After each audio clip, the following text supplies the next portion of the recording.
Alright, today is the first episode of Tyin Tuesdays, and we're going to start it off by tying one of these suckers right here. It's a great fly for bull redfish and jacks and sharks in Louisiana.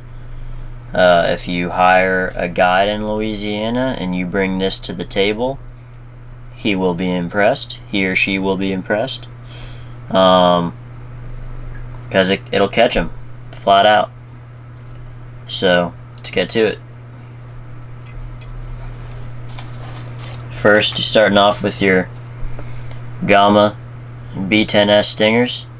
You can use a 1/0 or a 2/0, but this pack happens to be 1/0.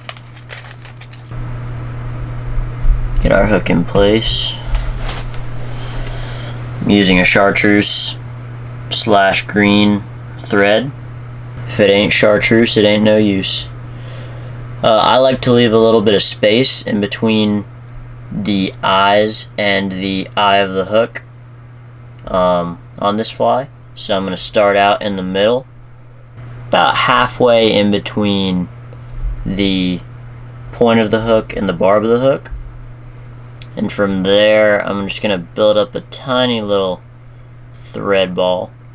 I feel like those always help just a little bit. Going to take some of this chartreuse strung rooster hackle. Keep in mind you can use any color hackle. You can do all black, you can do whatever you want. This is just a big streamer fly that'll get the attention of a big redfish. So I'm going to take out some bigger feathers, some of the longer ones in this batch. Boom.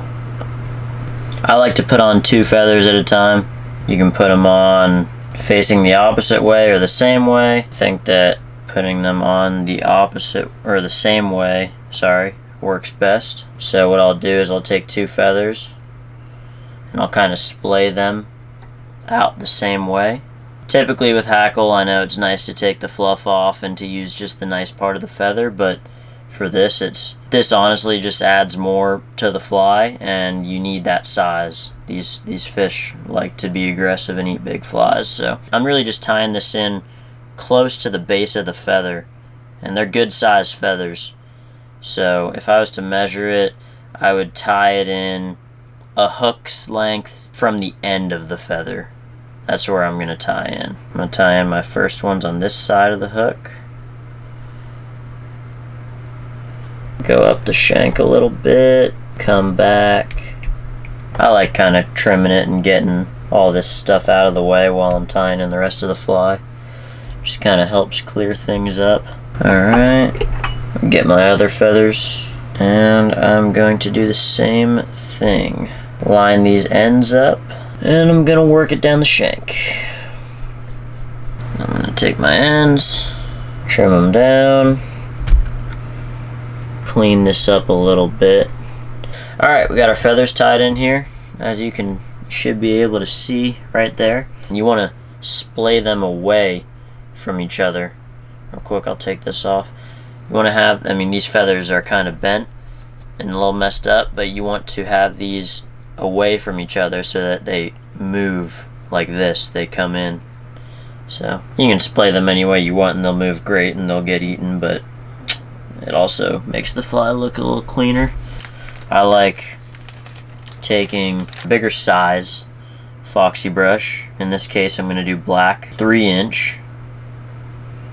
Black with red flake. This right here is some good stuff.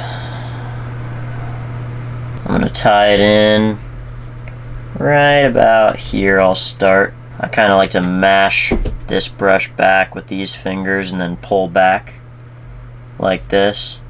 That gives me a good starting point. Tie that in nice and secure. I'll do a good amount of wraps on these. On this particularly, I never count how many I do, but if I was to guess, I guess I'll count right now and I'll let you know. 1, typically I want to do like halfway to where the eyes are going to be, which the eyes can probably be more like up here. Started that thread wrap a little bit too far back. And that's probably where I'll stop, right at 5. Make my thread head on back to the end. Pull this brush away so I don't trap all that brush underneath. Capture the wire, peel it back, couple securing wraps right there. Finish that off, build a couple thread wraps. Take some scissors that you don't like, that are old, chop this sucker, and that should make another one of those flies. Take your bodkin, start working that, trying to do it on the side that you guys can see. Get all those fibers out. It'll make your fly look a lot better. Once you're done with that, should look a lot nicer, a lot more streamlined. You can take some good scissors and trim some stuff up. Now is when I like to put the eyes in. I mean, you can put the eyes in the beginning if that's the type of person you are. I mean, I understand. I used to do that, but for some reason I've grown to waiting till the end of the fly to put the eyes in. So you can use small or medium eyes. I'm gonna use some smalls because the water I've been fishing lately has been kind of shallow, and or the fish have been floating, so I really don't need the fly to sink too fast, and I already have plenty of mediums tied in. Do some weird funky wraps right there, some figure 8s, and then secure these eyes down pretty tight. And time for the Foxy brush. These colors definitely work, they're proven. I've caught many fish on these colors, but you know, you can use whatever you want, black, whatever. I'm gonna take this, tie it in, even out this thread a little bit, go in front of the eyes, start wrapping to the eyes.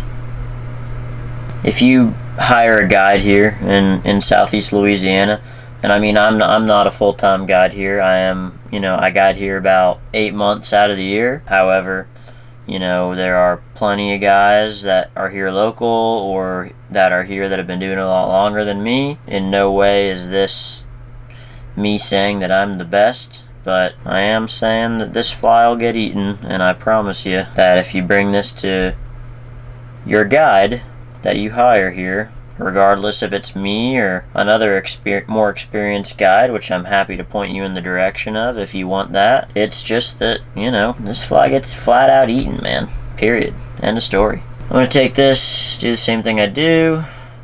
Just split this Foxy brush right here. Come underneath. I like coming on the inside of the eyes. I'll make 2 wraps right there, 2 or 3 wraps. I'll bring everything back and I'll secure with a couple really tight ones. Snip, snip. Now at this point, you're done with the thread, so you can just whip finish.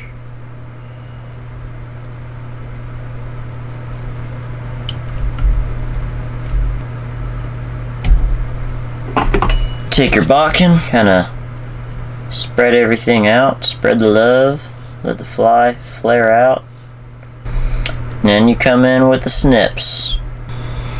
That's pretty much it right there. Take a little hard as nails,